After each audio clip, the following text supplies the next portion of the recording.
o direito de votar. Como fazer dessa conquista um meio para promover as transformações sociais de que o Brasil necessita. Redação Enem 2002. Esse é o tema da redação Enem 2002. Voto consciente, um forte instrumento de mudança político-social. Então, as eleições se aproximam e o eleitor vai votar. E espera-se que haja mudanças no cenário político do Brasil. Muitos eleitores, entretanto, não acreditam ser possível mudar a história do país e insistem na ideia de que a corrupção é inerente à política brasileira.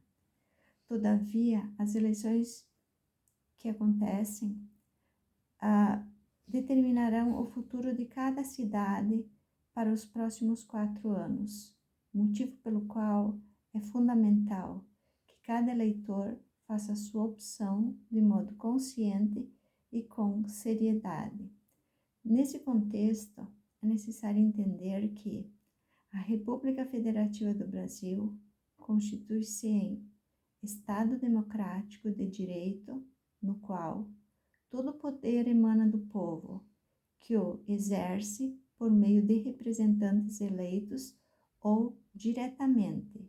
Esse é o artigo 1º, parágrafo único da Constituição Federal de 1988. Assim, o sentido da democracia está na possibilidade do cidadão exercer a soberania popular, que se concretiza pelo sufrágio universal e pelo voto direto e secreto na escolha dos governantes. Daí o eleitor tem em suas mãos um importante instrumento de mudança político e social, o voto.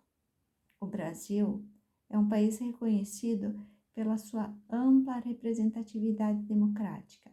No entanto, nem sempre foi assim. Houve momentos em nossa história de grandes restrições ao direito de participação popular no processo de escolha dos governantes.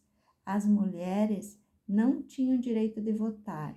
O voto era definido pela renda, voto censitário, direito apenas dos ricos e ainda controlado por coronéis, por voto de cabresto.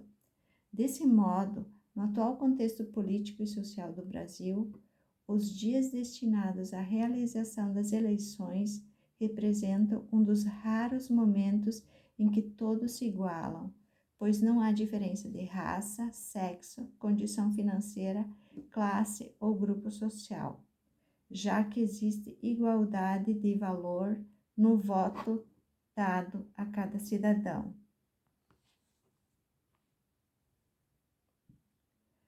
Diante da liberdade e da igualdade no exercício da soberania popular, é fundamental que o voto seja consciente, pois esse é um valor preponderante para que se alcance um resultado satisfatório no pleito.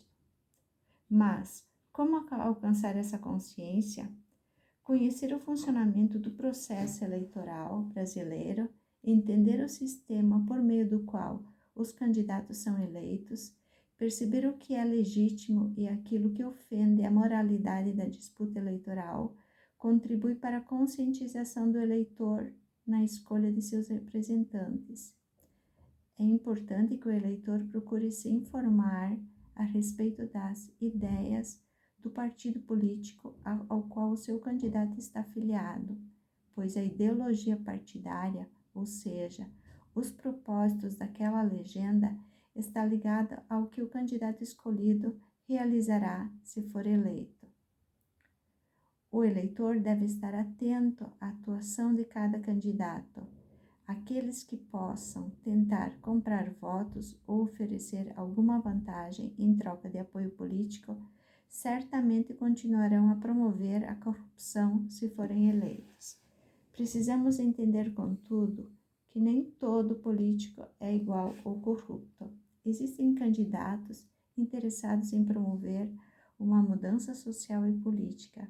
Por isso, devemos buscar conhecer as propostas do candidato e do seu partido, assim como o seu passado.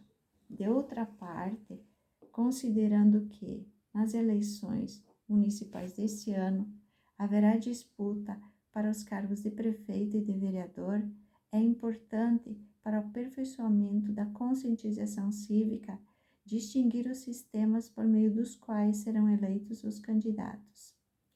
No Brasil, as eleições realizam-se por meio de 2 sistemas, a saber, o sistema majoritário, aplicado aos cargos do Poder Executivo, presidente, governador e prefeito, e ao cargo de senador, e o sistema proporcional, adotado para os cargos do Poder Legislativo, deputado federal, deputado estadual, deputado distrital e vereador, exceto para senador.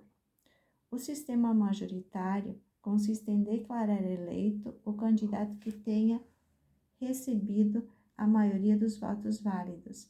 Essa maioria pode ser absoluta quando se elege no primeiro turno para o cargo de poder executivo o candidato que tenha alcançado o mínimo de 50% dos votos válidos mais um voto, ou pode ser simples, hipótese em que se elege o candidato para os cargos de presidente, governador e prefeito, que no segundo turno venha puramente obtido mais votos que o segundo colocado.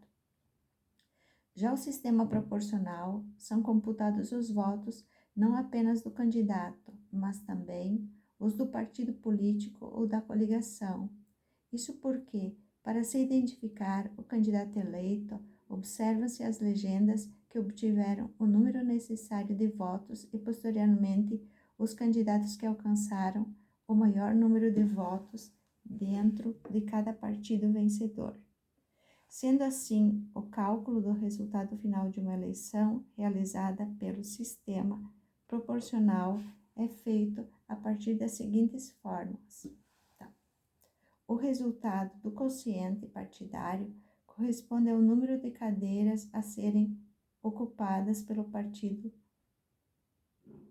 político ou pela coligação.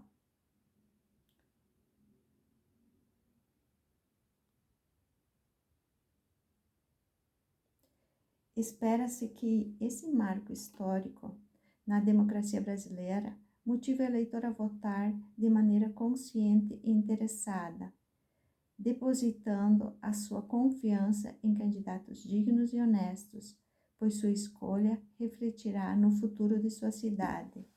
Diante das considerações apresentadas, conclui-se que o cidadão, no pleno exercício da democracia, tem um forte papel no destino de seu país, cujo instrumento é o voto consciente.